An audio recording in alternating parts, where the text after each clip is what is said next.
제가 일부러 10초를 기다렸습니다. 그 녹화가 10초 늦게 되기 때문에 항상 잘리더라고요. 그래서 10초 기다렸다 하겠습니다. 여러분 이런 말 들어보셨을 거예요. 과잉보호, 어머니의 과잉보호. 그래서 대학을 졸업했는데 회사 취직하는데 엄마가 따라가는 그런 대학 졸업생. 그 다음에 이 아이가 취직을 했어요. 취직을 했는데 인사과에서 지방으로 발령을 내린 겁니다. 그러니까 엄마가 회사 인사과장한테 전화해가지고 왜 우리 아들을 지방으로 발령 보냈느냐 이런 얘기 들어보셨나요? 저만 들은 이야기 같네요. 과잉보호로 인하여 이 청년이 그저 대학생이 되었는데 엄마의 치마품을 떠나지 못하는 그런 아이 얘기를 많이 들어보셨을 거예요. 오늘 성경 말씀이 뭐냐면 믿음이 오기 전과 오기 후의 이야기입니다. 믿음이 오기 전에는 무엇에 묶여 있었으며 믿음이 온 후로는 어떻게 사는가가 오늘 본문의 말씀입니다. 그래서 믿음이 오기 전이란 예수 그리스도께서 십자가 부활 성천 그리고 성령이 임하여 예수를 믿게 된 요 사태, 요 사건, 요거 이전을 말합니다. 그러면 예수님께서 십자가로 다 이루시고 성령이 부어지니까 이때부터 이제 본격적인 믿음의 시대가 열리게 되었거든요. 성령 오심으로 본격적인 믿음이 온 이후의 시대가 되는 겁니다. 믿음이 온 이후의 시대. 그럼 믿음이 오기 전에는 어떠했느냐? 그때는 과연 믿음 없었느냐? 아니요. 믿음 있었죠. 아브라함에게 복음이 전해졌고 아브라함이 믿음으로 오르돈을 받았습니다. 그러므로 구약에도 복음이요, 구약에도 믿음으로 오르돈 받는 것이 다 있고요. 새 언약도 사실은 예레미야에서 새 언약이 나오고 에스겔에서 새 언약이 나오는 겁니다. 새 언약도 사실 구약에 다 예언되어 있는 것이죠. 그러므로 신약의 새 언약도 사실은 이미 창세전에 다 언약되어 있는 내용들입니다. 그러나 구약 시대에는 그걸 그림자로 보여줍니다. 비유와 모델로 보여주기 때문에 실체가 드러나지는 않았단 말이죠. 그래서 믿음으로 약속만 받았죠. 약속의 실체이신 예수 그리스도를 받지 못했습니다. 그래서 이걸 믿음 전과 믿음 후로 나누는 것입니다. 그래서 믿음이 온 전이라고 말하는 것은 믿음이 없었다는 말은 아니지만 그때는 아직도 분명한 믿음, 즉 예수 그리스도가 눈에 뚜렷하게 보이도록 드러나지 않았기 때문에 믿음이 오기 전이라 그랬고 예수님 이후로는 믿음이 온 이후로 그렇게 구별을 할 수가 있습니다. 그래서 구약에서 그림자로 줬고 신약에는 실체 예수 그리스도가 드러났습니다. 그래서 오늘 믿음이 오기 전이란 구약 전체를 율법으로 보는 거죠. 구약 전체를 율법의 틀로서 보기 때문에 믿음이 오기 전으로 볼 수 있고 예수님 이후는 이제 믿음이 온 후로 볼 수가 있습니다. 그래서 지난주에 믿음이 오기 전에 율법의 그 기능이 뭔지 22절 다시 한번 봅시다. 갈라디아 3장 22절입니다. 그러나 성경이 모든 것을 제 아래에 가두었으니 이는 예수 그리스도를 믿음으로 말미암는 약속을 믿는 자들에게 주려 함이라. 성경 자체가 그러니까 구약 전체를 말하죠. 성경이 뭘 한다고죠? 사람을 뭐에 가둬버려요? 지 아래 가둬. 이런 놀라운 표현 아닙니까? 이런 성경은 지 아래 가두가 안 되잖아요. 지 아래 가두지 말고 우리를 구원의 길로 생명의 길로 이끌어야 되는데 왜 지 아래 가두느냐 이 말이죠. 그래서 아브라함이 믿음으로 옳다는 받고 나서 그 이후에 율법을 준 이유가 뭐라 그랬습니까? 모든 인간은 지 아래 갇혔어. 너는 죄의 종이야 라는 것을 보여주기 위해서 율법을 주신 거예요. 그래서 율법, 즉 구약 전체가 인간은 지 아래 갇혔어를 보여주는 겁니다. 그래서 아담으로부터 구약 말라기 성경까지 모든 이스라엘 역사를 통하여 이방 역사는 말할 것도 없고요. 이스라엘 역사를 통하여 인간이 이래서 지 아래 갇혔구나를 보여주는 것이 구약 성경 전체의 이야기입니다. 인간은 이래서 지 아래 갇혔구나. 인간이 지 아래 갇혔다는 가장 결정적인 증거가 뭡니까? 예수님을 십자가에 못 박아 죽였다는 사실이죠. 구약에서 그렇게 그리스도가 오시라는 그 그리스도가 오셨는데 그 메시아가 오셨는데 그 메시아를 알아보지 못하고 메시아를 십자가 못 박아 죽였다는 사실이 바로 구약을 통하여 인간은 죄 아래 갇혀 있다는 것을 보여주는 것입니다.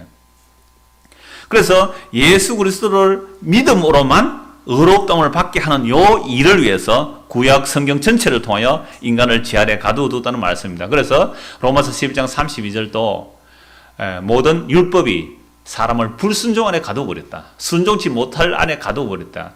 그러면 순종치 못하는 자들을 어떻게 예수를 믿을 수 있느냐 하면 주의 긍휼이라 그랬습니다. 하나님의 불쌍히 여기심. 창세전의 언약을 따라 예수 그리스도의 십자가의 피를 뿌려서 불쌍히 여기서서 우리를 구원해 내셨기 때문에 어느 누구도 내 믿음이 네 믿음보다 낫다고 자랑할 수 없는 거죠. 은혜의 선물이기 때문에 그럽니다. 그러면 잘못된 믿음을 가지면 내 믿음, 네 믿음 가지고 자랑합니다. 큰 믿음, 작은 믿음 가지고 자랑한단 말이에요. 그건 믿음이 아니에요. 하나님 아버지께로 은혜로부터 오는 믿음은 그런 자랑할 수 없습니다. 나는 당신보다 더 큰 죄인입니다. 그런데 주님의 용서를 받았으면 이 말 할 것이지 다른 자랑은 못하게 되어 있단 말이죠. 그래서 믿음이 오기 전과 믿음이 온 이후의 모습이 어떠한지 오늘 또 23절 봅니다. 본문 23절입니다. 믿음이 오기 전에 오늘 중요한 분기점이 두 가지죠. 믿음이 오기 전과 믿음이 온 이후입니다. 믿음이 오기 전에 우리는 어디에 매였다고요? 예, 율법에 매인 바 되고 언제까지 매여 있어야 됩니까? 예, 믿음이 계시될 때까지, 계시될 믿음의 때까지 율법에 매여 있어야 합니다. 율법에서 스스로 벗어나지 못합니다. 갇혀 있는 것이죠. 자, 이같이 율법이 우리를 그리스도께로 인도하는 초등교사가 되어 우리로 하여금 믿음으로 말미암아 의롭다함을 얻게 하려 함이라. 여기서 초등교사라고 되어 있는데요. 이 초등교사라는 말은 더 정확한 번역은 아닙니다.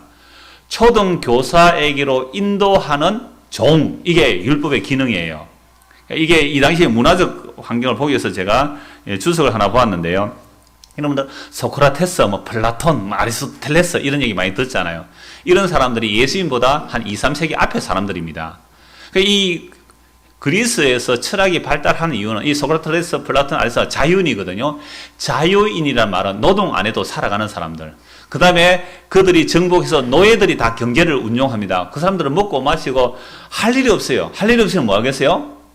맨날 신학문에 개방되어 있는 거죠. 그래서 철학이 발달하는 겁니다. 인생이 어디로 왔느냐, 인생은 뭐로 만들어졌느냐, 불이다, 물이다, 여러 가지 그렇게 창조설 온갖 이야기, 신학적인 이야기들이 다 나오죠. 그런 사람들이 우리 대표적으로 소크라테스, 플라톤, 아리스토텔레스 그러는데 그 중에 플라톤이라는 사람이 이 법률들이라는 그 책에서 몽학 선생을 이렇게 말합니다. 한번 참고해 볼 만해서 제가 인용을 합니다.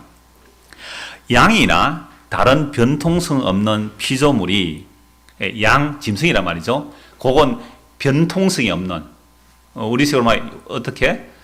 우리말로 하면 일본 말이죠. 유도리가 없는 어떤 융통성 없는 그런 양이나 다른 변통성 없는 피조물이 목자 없이 존재할 수 없는 것과 똑같이 아이들은 바이다고곤, 이게 바로 몽학 선생들이라는 헬라 표현이다. 바이다고곤, 우리 여기 갈라디아 초등 교사라는 게 그 바이다고곤인데요. 몽학 선생들 없이 살 수 없으며 노예는 주인 없이 살 수 없다. 모든 길들여지지 않는 피조물들 중에 아이가 가장 다루기 어렵기 때문이다. 왜냐하면 다른 모든 것들보다 아이가 아직 억제되지 않는 이성이라는 원천을 소유하는 한 배은망덕하고 교활하며 무리한 피조물이기 때문이다. 따라서 아이에게는 말하자면 여러 가지 바이다고고 있어, 즉 몽학 선생들에게 매어져야 한다. 이게 플라톤이 한 말이에요. 무슨 말이냐면 아이는 아직도 억제되지 않는 이성, 그래 이성이 억제가 안 돼요. 아이들은. 그래서 모든 피조물 중에서 요 아이가 어떻다고요? 배은망덕하고 교활하고 무례한 피조물입니다. 야, 참 잘 봤죠. 사람의 마음의 생각, 계획이 어려서부터 항상 악하다 그러잖아요. 우리는 어린애가 착하다, 천만의 말씀. 이 철학자들이 다 한 이야기예요. 어린애가 어떻다고요? 배은망덕하고, 교활하고, 무례한 피조물입니다. 진짜 그렇잖아요. 예배 시간에 뛰어다니는 애들 아닙니까? 어른들은 뛰어다니고 싶지만 안 뛰어다니고 꾹 참죠. 왜 꾹 참는지 아십니까? 그 자기를 위해서 참아요. 다른 사람들, 어린이 내가 예배 시간에 왔다 갔다 하노, 이런 소리 듣기 싫어가지고 꼭 참고 있는데, 그냥 어린애 같으면 뛰어가세요. 그냥 그게 무리하면 되잖아요. 좀 무리하면. 이건 무슨 얘기냐면요. 사람들이 이성이라는 것은 그런 기능입니다. 제가 어제 청년회 할 때 그 얘기를 했는데, 어릴 때는요, 똥오줌 못 가리잖아요. 그래도 괜찮아요. 근데 돌 지나고 똥오줌을 가려야 됩니다. 왜 똥오줌을 가립니까? 편한 것은 똥오줌 안 가르는 게 더 편하잖아요.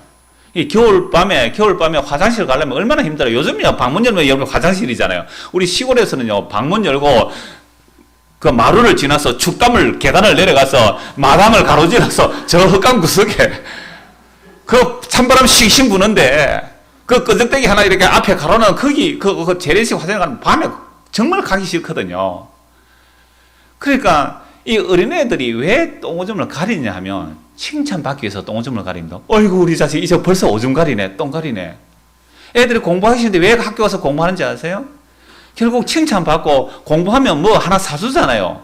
이런 것 때문에 하는 거죠. 그래서 하고 싶어서 하는 사람은 없습니다. 그래서 철들었다는 것은요, 그 정도로 세상에 적응이 되었다 이겁니다. 그러니까 우리가 이 철학자들이 놓친 게 뭐냐 하면 이성으로 억제하면 제대로 인간 될 줄 알았죠. 그죠? 이성으로 억제하면 인간 될 줄 알았어요. 그런데 어린애는 이성을 억제합니까? 못합니까?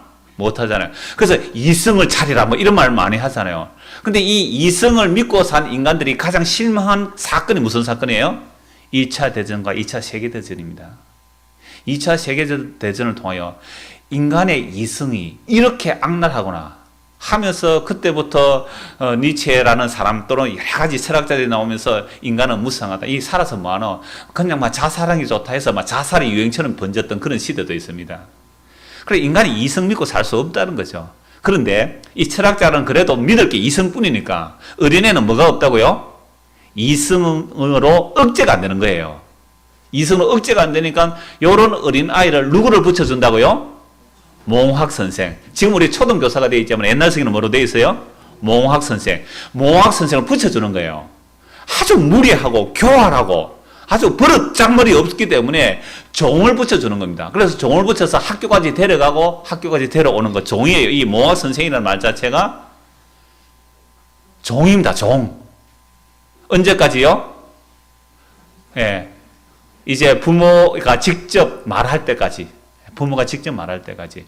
그러니까 이 바울이 이런 문화 속에서 살았기 때문에 몽학 선생이 뭔지를 잘 아는 거죠. 그래서 바울은 율법을 뭐로 보는 겁니까? 예, 몽학 선생으로 보는 겁니다. 몽학 선생으로. 그래서 우리가 믿음이 오기 전에는 이 율법이 우리를 매고 다스리고 통제하고 딱 가두어두는 역할을 했다 이 말이죠.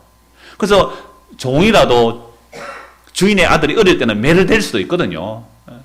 지금 우리 학교 주일학교 선생님이 이럽니다. 주일학생들 말 안 들으면 내 너희한테 때린다고 말했다? 말 안 들으면 너 때린다? 몽학 선생이잖아요. 나무 자녀를 막 때린다 그러니까. 자, 그래서 이 몽학 선생이 있는 이유는 언제까지요? 믿음이 오기 전까지는 몽학 선생이 필요합니다. 그래서 25절입니다. 믿음이 온 후로는 우리가 초등교사 아래에 있지 아니하도다라고 말씀합니다. 그럼 믿음이 오기 전에는 우리가 몽학 선생 아래 갇혀 있어야 되는데, 근데 유대인들은요, 요 몽학 선생이라는 것이 율법이거든요. 율법을 통해서 이렇게 하라 저렇게 하라 이제 지시를 받습니다. 그러면 이방인들은 어떻게 지시를 받을까요? 율법이 없는 이방인들은. 이걸 한번 찾아봅시다. 로마서 2장입니다. 로마서 2장 12절입니다.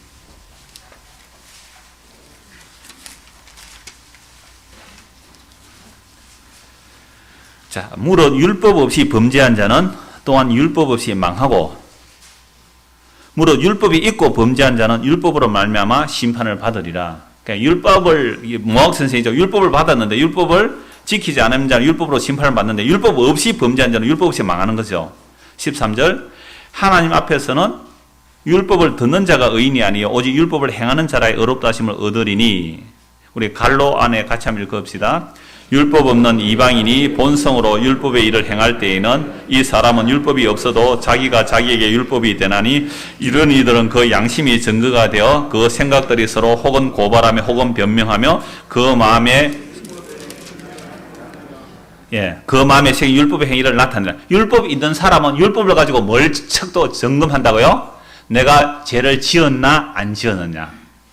그러니까 율법을 가지고 내가 죄를 지었나 안 지었느냐를 점검하는 척도로 삼죠. 그래서 유대인들은 율법을 가지고 율법이 우리를 제 아래 가두는 역할인데, 그래서 예수님을 믿지 않으면 어떤 인간도 의로운 행위로 율법 지킴으로 구원에 이를 수 없다는 것을 보여준 게 율법인데, 이 율법을 주니까 유대인들이 어떻게 했다고요? 나 율법을 지켰어. 너는 못 지켰지. 너 지난주에 어디 갔었어? 왜 안식을 어겼어? 나는 안식을 지켰잖아. 너는 왜 금식 안 했어? 나는 금식했는데. 넌 왜 11조 안 해서 나는 11조 했는데. 이런 율법을 가지고 죄인이다 아니다 편가르기 하는 거죠. 그러면서 나는 율법을 지키기 때문에 의롭다고 하고 이렇게 살아가는 겁니다. 유대인들이. 이 모습 자체가 뭐예요? 죄 아래 갇힌 모습입니다. 그 다음은 율법이 없는 이방인들은 어떻게 살아간다 그랬어요? 방금 읽은 말씀에서 양심이라고 했죠. 양심. 그래서 양심이라고 말하는데 그 앞에 보면 이렇게 되어 있습니다. 14절에 율법 없는 이방인이 본성으로 율법의 일을 행할 때에는 이 사람은 율법이 없어도 뭐가 율법이 돼요? 자기가 자기에게 율법이 되나니. 이게 무슨 말이죠? 율법이 있는 사람들은 율법을 가지고 하라 하지 말라는 것을 정해서 삽니다. 그래서 율법을 다 잘 지키면 나는 의인이라 생각하고 율법 못 지키면 죄인이라 생각하는데 율법이 없는 사람들은 누가 법이라고요? 자기가 자기에게 법이 되어 있어요. 근데 자기가 자기에게 법이 되는데 그걸 뭐라고 말하요? 양심이라는 거죠. 그러니까 이렇게 율법을 받은 자나 율법이 없는 자나 다 이렇게 살아간다 이 말입니다. 그래서 16절입니다. 곧 나의 복음에 이른 바와 같이 하나님이 예수 그리스도로 말미암아 사람들의 무엇을 심판하고요? 은밀한 것을 심판해. 그러니까 율법 지켰느냐 안 지켰느냐, 양심으로 살았냐 안 살았냐, 그것보다도 뭘 심판한다고요? 더 은밀한 것을 심판하는 겁니다. 율법이나 양심이나 그 역할이 뭐냐면 서로 고발하고 변명해요. 그러니까 율법, 유대인들의 예를 듭시다. 유대인들 같으면 야, 너 왜 안식을 안 지켰어? 아, 내 그 안식을 몸이 너무 아파가지고 내가 안식을 못 지켰어. 이렇게 뭐 한다고요? 고소를 하죠. 안식을 왜 못 지켰어 하면 나 안식을 못 지킨 이유가 있어라고 변명합니다. 그런데 오늘날은 주일 성수라는 개념으로 안식일 지킴을 주일 성수로 바꿨는데 원래 주일 성수는 그런 개념이 없어요. 신약에는 모든 날이 그리스도의 날입니다. 그런데 막 주일 성수를 강조하면 이렇게 뭐라고 말합니까? 당신 왜 지난 주일 어겼어요? 라고 말하면 뭐랍니까? 이거 친정에서 김장을 하는데 내가 친정 가서 김장을 좀 도와줘야 그래 김장을 한 포기 얻어오죠. 그래서 할 수 없이 갔습니다. 예수님보다 김치가 더 좋아요. 우리 집사님 한번 갔어요. 또 다음 주 들어보면 목사님 내보고 와 그럽니까? 말 안 하고 갈 걸 김장하러 갑니다. 문자를 보냈어요. 내가 이 얘기를 합니다. 지금 말 안 하고 갔으면 공개적으로 부끄러움 늘 당할 텐데. 또 한 번 또 문자 왔어요. 조카가 강남에서 결혼하는데 안 갈 수가 없어 갑니다. 그러면 보세요. 나는 김장하러 갔습니다. 조카 결혼식 때문에 빠졌습니다. 뭐 하고 있어요 지금? 변명. 자, 이게 율법으로 하는 것 같으면 세상 사람들은 어떻게 말할까요? 세상 사람들은 자기가 자기의 법이 돼 있단 말이죠. 너 지난 해 동안 너 양심 안 지키고 교통신호 몇 번 어겼노? 너 저 세금 제대로 냈나? 장사할 때 정직하게 장사했나? 어떤 그런 거 축축축 사람이라면요 반성하는 마음이 있거든요. 그래서 그런 걸 따진단 말이죠. 그러면 변명하죠. 에이, 내가 다른 사람보다는 덜했어. 다른 사람은 뭐 100억을 사기쳤다면 나는 한 10억쯤 사기쳤으니까 나 괜찮잖느냐고. 자기가 법을 만들어갖고. 그래서 율법 안에 있거나 율법이 없거나 사람들은 누가 법이에요? 자기가 법입니다. 여러분들 전부 자기 법으로 살아가요. 교회를 오고 안 오고, 주일 오전에는 오고 오후에는 안 오는 거 누구 법이에요? 수요일은 안 오고 금요일은 오고 누구 법이에요? 이게 믿음이 오기 전의 모습이에요. 전부 자기 법으로 살아갑니다. 그래서 교회 다니는 사람은요, 목사가 연말쯤 되면 이제 우리가 아무런 열매도 없습니다. 주여 올해만 참아주소서. 포도나무 찍어서 열매 없는 거 찍어 물에 던지다 겁이 좀 나잖아요. 찍히면 어쩔까? 그때 처방전을 내려줍니다. 여러분 점쟁이들이 어떻게 하냐면요, 이 집에 보니까 안 좋은 기운이 서려 있습니다. 우환이 크게 올 텐데 아이고 그럼 도사님 어떻게 해야 됩니까? 제가 부적을 하나 써드리겠습니다. 뭐 그렇게 크게 비싸지는 않습니다. 한 500만 원 정도 합니다. 부적 써야죠. 지금 큰일이 난다는데. 그러니까 공포심을 딱 유발해놓고는 처방전을 마련해 주는데 뭐가 있습니까? 교회는 지난 한 해를 돌아보십시오. 이런 주의를 제대로 지켰습니까? 11조를 제대로 했습니까? 봉사를 제대로 했습니까? 막 해놓으면요, 막 공포심이 몰려들잖아요. 그 다음에 반드시 처방전을 만들어줘야 됩니다. 그 처방전이 뭔지 아세요? 송구 영신 예배입니다. 한 해 못했고 한꺼번에 목도를 하는 거예요. 밤을 새우면서.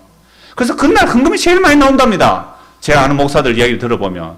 근데 여러분들은 그런 기회조차도 없어요. 반성할 기회조차, 우리는 송구 영신 예배 자체가 없기 때문에. 우리 크리스마스도 없고 부활절도 없고 뭐 추수맥주 감사하기 때문에 여러분들이 회개할 틈을 안 줘버립니다.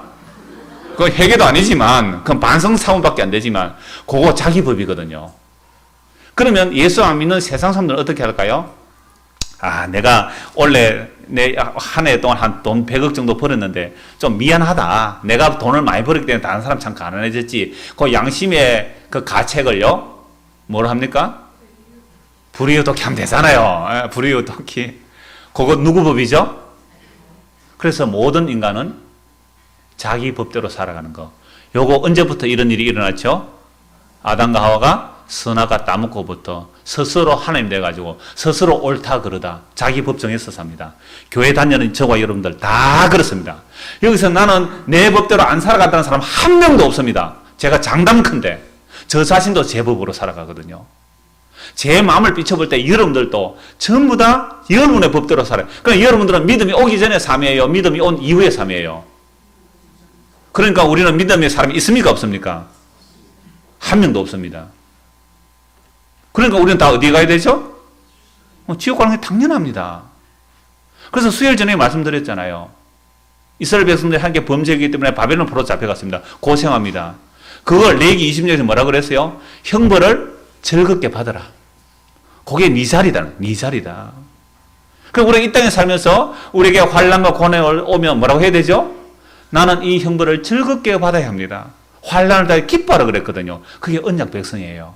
언약 백성은 환난을 기쁘게 받는데 언약 백성이 아닌 사람은 이렇게 말합니다. 내가 뭐 잘못했다고 이런 거 환난이 오느냐? 내가 뭐 잘못 이렇게 고난이 오느냐? 우리 조상이 잘못했느냐? 전부 남의 핑계잖아요. 이게 다 자기 법으로 살아가는 믿음이 오기 전의 모습인데 사실은 우리가 예수를 믿는다고 하면서도 늘 날마다 순간마다 뭐가 튀어나온다고요? 자기 법으로 살아가요. 자기 법. 그럼 한번 생각해 보십시오. 아주 쉬운 예로 오늘 오후에 여기 갈 사람 많이 있으면 한 3분의 1 좀 가요. 집에. 일어나도 안 갈지 모르겠는데 3분의 1 좀 오늘 오전 예배 드리고 오후에 왜 갑니까? 갈 때 누구 보러 갑니까? 저한테 물어보고 갔어요? 목사님 제가 꼭 가야 될 사정이 있습니다. 그럼 내가 안 보내줍니까? 싹 눈치 보고 가요. 미안합니다 하고 가고. 요새는 미안하다고 안 해요. 아주 뻔뻔하게 당당하게 엘리베이터 삥 눌리고 목사님 갑니다. 예수님한테 물어봤나요? 예수님한테. 예수님 갈까요 말까요? 예수님 가라면 가시도 됩니다. 예수님 가라면 가요. 이게 믿음이 온 이후의 삶이에요. 왜 법을 따라 살며 사람의 눈치 보고 사느냐 이 말이에요. 믿음이 온 이후인데 그냥 교회 다니면서도 예수 안 믿어요. 자기 법 믿고 살잖아요. 이걸 선악과 따먹은 죄라 그럽니다. 거기서 나온 어떤 선행이라도 거기서 나왔던 어떤 희생이라도 그건 선악과를 따먹은 죄란 말이에요. 그럼 믿음이 온 후는 어떻게 되는데요? 믿음이 온 후는 25절입니다. 믿음이 온 후에는 우리가 초등교사 아래 있지 아니하도다. 너희가 다 믿음으로 말미암아 그리스도 예수 안에서 하나님의 아들이 되었으니. 이런 믿음이 오기 전에는 종입니다. 종의 지시를 받죠. 종의 지시. 근데 믿음이 온 이후로는 이제 아들이에요. 아들이면 아버지한테 직접 말 들어가면서 살아요. 아버지가 보내신 하나님의 아들 예수님의 말 듣고 살면 되는 거예요. 이제는 종의 간섭을 받지 마세요. 왜 종의 간섭을 아직까지 받으며 살아요? 대학생이 그래 취직하는데 엄마가 따라가야 됩니까? 대학생이 그래 저 지방 발령 받았다고 엄마가 회사 인사과 과장에 전화가 우리 아들 왜 지방에 발령된다 그런 얘기를 아직도 들어야 됩니까? 그래서 제가 늘 하는 말이 그래요. 목사는 중매장입니다. 예수님과 여러분을 속여줘 목사는 빠져나가야 되잖아요. 근데 왜 자꾸만 이러면 사람을 눈치 보시는? 예수 믿기 이전이에요. 예수 안 믿는다는 겁니다. 꼭 교회에서 하는 말이 목사님 그러면 어떻게 적용하면서 살까요? 예수님한테 물어보고 살면 되지요. 그래 예수를 안 믿는 거예요. 믿음이 온 이후인데 분명히 예수님께서 우리 안에 성령을 보내주시고 성령께서는 예수님 말씀을 기억나게 하시고 예수님이 무엇을 기뻐하는지 하나님 아버지가 무엇을 좋아하는지 그걸 알게 하시기 위해서 성령이 오셨고 성령은 오늘 또 이 말씀을 통해 우리에게 알려주시는데 아직도 우리는 초등교사한테 갇혀가지고 누구한테 배워야 되는지 오늘 이 사람에게 갈까 저 사람에게 갈까 여기 갈까 저기 갈까 아직도 초등교사 안에 있는 모습이 얼마든지 있습니다. 그래서 믿음이 온 후로는 초등교사 안에 갇혀있지 않습니다. 그래서 골로새서 2장 20절 20절 제가 읽어드리겠습니다. 너희가 세상의 초등학문에서 그리스도와 함께 죽었거든 어찌하여 세상에 사는 것 같이 규례에 순종하느냐. 곧 붙잡지도 말고 맛보지도 말고 만지지도 말라 하는 것이니 곧 이 모든 것은 한때 서이고는 없어지리라. 사람의 명령과 가르침을 따르느냐? 이런 것들은 자의적 숭배와 겸손과 몸을 괴롭게 하는데 지혜 있는 모양이나 오직 육체에 따르는 것을 금하는 데는 조금도 유익이 없느니라. 지난 금요일 날 십자가와 새 언약 공부하면서 이 말씀 보았지요? 사람의 명령과 가르침을 따라가는 것, 아직 세상에 초등학문에 있다는 이 말입니다. 성령의 기름 부음이 친히 가르치는 것이 믿음이 온 이후예요. 그런데 사람들이 가르쳐주죠. 요거는 하라 하지 말라 고개 붙들려 있는 겁니다. 여러분 우리가 세상의 초등학문, 아까 율법이라 그랬잖아요. 우리가 율법 없는 사람들 양심이라 그랬잖아요. 자기가 자기 법에 매여 사는 거예요. 그러니까 항상 자기의 점수는 몇 점 줍니까? 자기에게 채점할 때? 여러분들 중고등부 학생들 또는 대학생들 여러분들 시험 공부하기 위해서 시험 채점 해가지고요. 시험 채점인데 그 객관식은 분명하지만 주관식 문제 답을 썼을 때 여러분들 점수를 자기에게 후하게 줘요? 나쁘게 줘요? 엄마가 보고 있거든요. 보고 있단 말이에요. 그러면 점수를 후하게 매겨요? 나쁘게 매겨요? 후하게 매깁니다. 그러니까 자기가 자기 법을 정말 항상 자기에게 후하게 해요. 자기에게 유리하게 한단 말이에요. 이 율법이든 양심이나 다 똑같단 말이죠. 그러니까 이렇게 살아갈 때에 사람의 메인 종들은요, 그게 아직도 그게 믿음이 오기 전에 그 모습에 순종하는 거예요. 그래서 그런 것은 붙잡지도 말고 맛보지도 말고 만지도 말라. 이 모든 것은 한때 서이고 없어지는 그림자예요. 사람의 명령 가르침을 따라 이런 것들은 자의적 숭배죠. 자기가 법을 만들어서 섬긴다 이 말이에요. 자기가 법을 만들어서 섬겨요.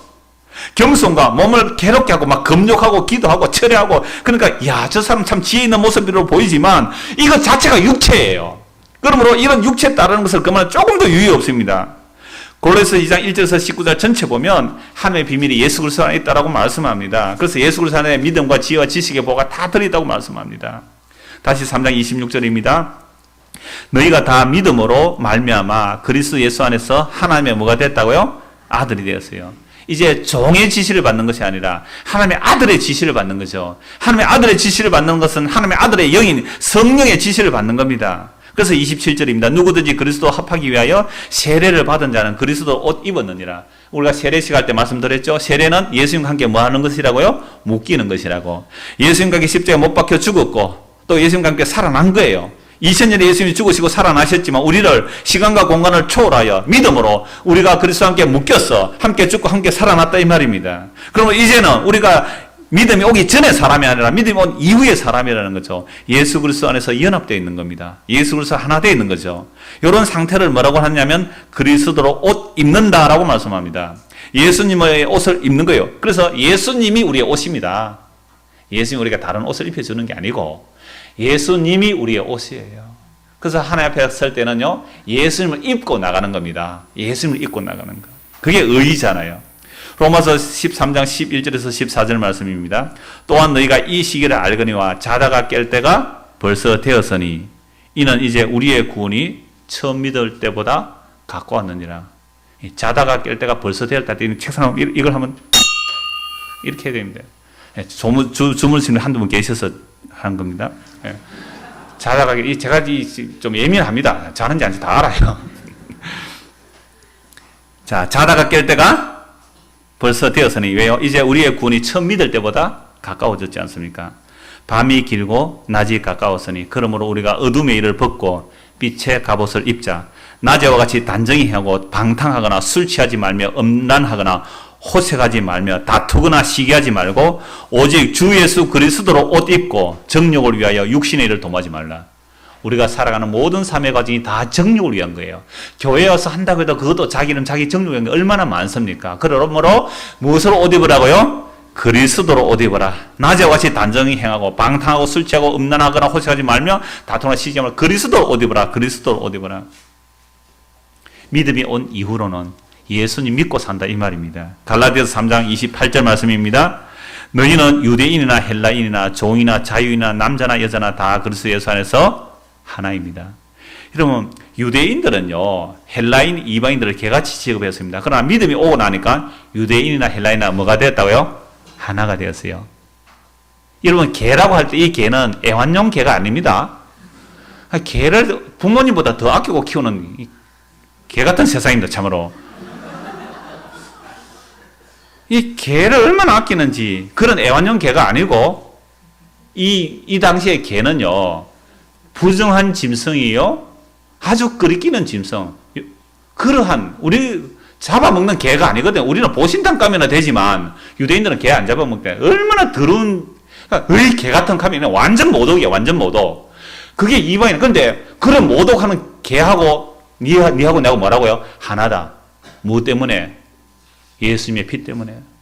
나도 예수님의 피 때문에 살고 너도 예수님 피 때문에 산다. 그래서 너와 나는 하나다.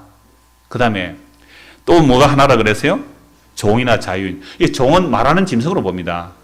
노예거든요. 노예.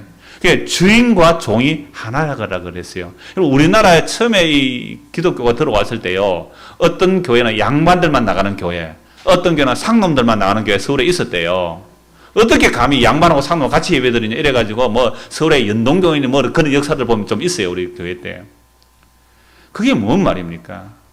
종이나 자유지나 뭐가 됐다고요? 하나예요. 그 다음에 남자와 여자가요? 하나라 그랬어요. 유대인들은 기도할 때 감사 제목 중에 하나가 뭐냐면, 하나님 나는 여자로 안 태어나서 참 감사합니다 그랬대요. 왜요? 여자는 그렇게 천대받았거든요. 여자는 그렇게 고생했어요. 그리고 유대사에서 태어나면 여러분들은요, 어떻게 감히 어디 자리에 이렇게 남자 같이 앉아요? 바닥에 앉아야죠. 우리나라 옛날에 그랬던 것처럼 이 동양 문화가 좀 그랬습니다. 유대사에서 여자는 그렇게 천대를 받았습니다. 근데 놀랍게도 여자와 남자가 하나다. 일체의 차별이 없는 거죠. 부자와 가난한 자, 건강한 자, 병든 자, 많이 배운 자, 못 배운 자, 교회 오래 다닌 자, 처음 온 자, 차별이 있다는 것 자체가 자기가 자기에게 법이 되어 살아가는 겁니다. 그래서 믿음이 온 후로는요, 하나라는 거죠. 그래서 오늘 우리의 모든 인간관계는요, 예수 그리스도는 새롭게 재편되는 겁니다. 그래서 에베소 1장 10절을 보면 모든 만물을 예수 그리스도로 통일시킵니다. 예수 그리스도로 통일된단 말이죠. 너 나의 구별이 없습니다. 근데 세상은 차이를 즐기면서 살죠. 여러분, 여자들이요, 똑같은 옷 입고 살면 가는 사람 보면 굉장히 기분 나빠하대요. 저 여자 어제 내하고 똑같은 옷 입었냐? 그래서 나는 그런 옷 안 입고 뭐 입겠다고요? 핸드메이드. 아세요? 수제 메이커. 하나밖에 없는 옷. 그런 거 입고 자기의 개성을 드러내고 싶은 차별성.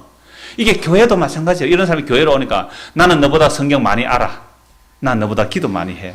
난 너보다 금식을 많이 해. 너는 수요일도 안 오잖아. 라는 식의 차별성을 두는 거. 이거 자기가 자기에게 법이 되어서 아직도 믿음이 오기 전에 사람의 모습입니다. 믿음이 오고 나서는 뭐밖에 할 말이 없어요? 나는 예수님의 십자가의 피로의 공로로 삽니다. 당신은 나도 예수님의 십자가의 피로 삽니다. 그것은 무슨 차별이 있어요? 그건 무슨 높고 낮음이 있어요? 그건 무슨 혈통이 있어요? 그건 무슨 다른 피부색으로 무엇 사이에서 신분지위로 나눌 수 있느냐 이 말입니다. 여러분들이 아직도 자기 속에 스스로 법을 세워서 나는 그래도 니보다 낫다라는 생각이 드시거들랑, 아, 나는 아직도 믿음 전의 사람이구나 그렇게 생각하고 회개하고 예수 믿어야 합니다. 그런데요, 놀랍게도 그 다음 약속의 말씀이 있습니다. 29절 같이 한번 읽겠습니다. 너희가 그리스도의 것이면 곧 아브라함의 자손이요 약속대로 유업을 이을 자니라. 아브라함이 믿음으로 의롭다는 받았는데 그게 예수님을 믿고 의롭다는 받잖아요. 그럼 우리가 그리스도의 것이면, 약속을 받는다. 그리스도의 것이면, 여러분, 그리스도의 것이라는 것은 믿음이 온 후로는 나의 것이 있습니까 없습니까? 대답이 굉장히 약하죠. 여러분, 믿음이 온 후로 내가 예수를 믿고 나서는 나의 것이 있습니까 없습니까? 원리적으로는 없습니다. 약속 안에는 나의 것이라고는 없어요. 그런데 세상을 살 때는 어떻게 살아가죠? 모두가 내 것이라고 여기고 살잖아요. 어떻게 하실까요, 주님께서? 어떻게 하실까요? 나의 것을 다 뽑아내십니다. 에레미야 1장 10절처럼 뽑고 파괴하고 무너뜨리고 나서 건설하고 심는 겁니다. 그리스도의 것에 해당되는 사람만 여기에 해당됩니다. 그리스도의 것에 해당되지 않은 사람은 늘 자기 것 챙겨갑니다. 그게 재산이든지 아니면 자기의 신앙의 이력이든지, 그게 세상 사람들은 양심으로 착하게 살았든지, 결국 자기 이력 챙겨서 요건 내 것 자기 법으로 선악과 따먹은 인간이 자기 법으로 요거는 옳고 의롭고 선한 것이라고 챙겨내는 그런 인간들, 이건 그리스도의 것이 아니에요. 그런 사람 그대로 내버려 두는 겁니다. 그게 심판이에요. 근데 그리스도의 것으로 부름받은 사람은요, 내가 나의 것이라고 했던 것들이 무너지는 경험을 다 합니다. 그게 예수님보다도 세상의 재물을 의지했다면 재물이 날아가야 됩니다.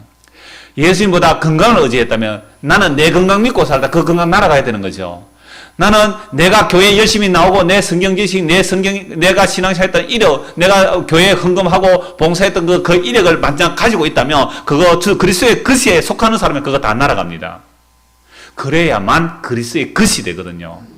그래서 그리스도의 것이 된 사람은 날마다 깨어지고 부서지는 거죠. 그래서 복음성가 가사 중에 이런 게 있습니다. 부서져야 하리, 부서져야 하리. 더 부서져야 하리, 더 부서져야 하리. 부서지고 부서지고 부서지고 그 부서진 그 자리, 그래서 텅 빈 자리. I am nothing. 나는 아무것도 아닙니다. 나는 아무것도 없습니다. 나의 행악은 죄뿐입니다라는 아무것도 없는 그 자리에 그리스도의 것이라면 그리스도의 것으로 채워주시는 거예요. 예수 그리스도 옷 입혀주시는 거예요. 예수 그리스도 안에 있는 하늘의 신령한 지혜와 지식과 보화들을 그 안에 담아주시는 겁니다. 예수님 것 아닌 걸로 천국 못 들어가기 때문에 우리의 것이라고 주장하고 살았던 내 한평생의 모든 것들을 주님께서는 오늘도 성령을 통해 이 말씀을 통해 우리를 수술해서 10년과 골수와 간절히 그 깊이 숨겨져 있는 내 의, 스스로의 법을 만들어서 이건 어렵다고, 이건 선한 것이, 이건 옳은 것이라고, 이거는 절대로 내가 옳아, 억울해, 나는 그런 소리 들을 이유가 없어 하면서 자기 것을 고집했던 그 모든 것들이 예수의 십자가에서 날아가야 돼요. 오 주여, 나는 그런 소리를 들어도 더한 죄인이로소이다. 나는 다른 사람에게 이런 대접을 받아도 이보다 더한 대접을 받고 지옥 가도 마땅한 죄인이로소이다. 이게 믿음이 온 이후의 사람들의 모습이에요. 이미 우리는 예수를 믿는다면 이 약속 안에 들어와 있는데 아직도 그 약속이 우리의 삶 속에서 적용이 안 된 거죠. 이 삶 속에서 실현이 안 된 겁니다. 그래서 주님의 택한 백성은 반드시 이 코스로 가게 되어 있어요. 자기 것이 무너짐, 자기 의가 무너짐, 자기 자랑이 깨어짐, 부서짐. 그래서 한때는 예수 믿는 사람이 그런 일 하다가 자기가 그런 꼴을 당하게 되어 있어요. 다른 사람은 욕하다가 그 욕하는 사람이 자기가 그런 꼴을 당하게 되어 있어요. 그때 자기 죄를 알고 회개하는 사람, 그게 예수 그리스도의 것으로 부름받은 사람입니다. 이게 우리 평생에 갈 거예요.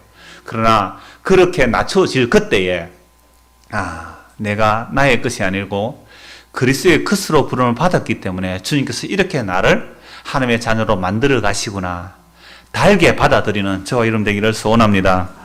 기도하겠습니다. 하나님 아버지, 우리는 선악을 따먹은 아담의 후손이라서 끊임없이 나의 소유를 늘려가고 나의 의를 쌓아가고 나의 종교적 이력을 쌓아가서 내 것이라고 만들어내려고 하는 이것이 자기가 자기에게 법이 되어 있는 모습입니다. 율법을 받으면 율법대로, 복음을 들으면 복음 가지고 또 이런 모습으로 나오고, 예수를 안 믿는 사람이 양심 가지고 이런 모습으로 나오는 자기 법에 붙들리는 이런 우리들을 예수님께서 홀로 십자가를 담당하시고 그 죄악의 굴레에서 끄집어내서 의와 생명의 왕로로 항상 옮겨주시고 날마다 우리 것을 무너뜨리고 예수님의 것으로 우리 안에 채워가시는 그 주님의 열심을 보고 그 열심을 믿고 살아가는 저희 모두가 되게 하여 주옵소서.